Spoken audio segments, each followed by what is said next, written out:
بسم الله الرحمن الرحيم. السلام عليكم شباب. اليوم 1/5/2024 جايب لكم فيديو بسيط عن طريقة تنظيف الانجكترات بالبيت. طبعا شارحة الفيديو سابقا بقناتي موجود، بس هاي طريقة كأنما عندك جهاز اللي قيمته 450 دولار أو 1000 دينار اللي موجود عند جماعة الانجكترات اللي ينظف به. نفس العملية ونفس الفكرة. شنو تحتاج؟ أي فيت بوم عندك، حتى لو عاطل يعني دفعه ضعيف او لا، افضل تشتري فيت بوم مثل هذا سعره 15000 دينار. هذا فيت بوم. طبعا فيت بوم ايش تجي بيه؟ عفك من هاي انا مسوي تحويل للفيت بوم سابق. تجي بيه هاي الفيشه حار وبارد، تقعد هنا تعطيها وايرين حار وبارد طوال تطولهم فد نص متر، انتهينا.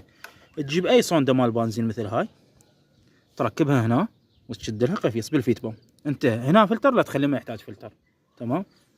الجهه الثانيه مال الصونده تعوفه. شو تجيب اي دبه عندك بالبيت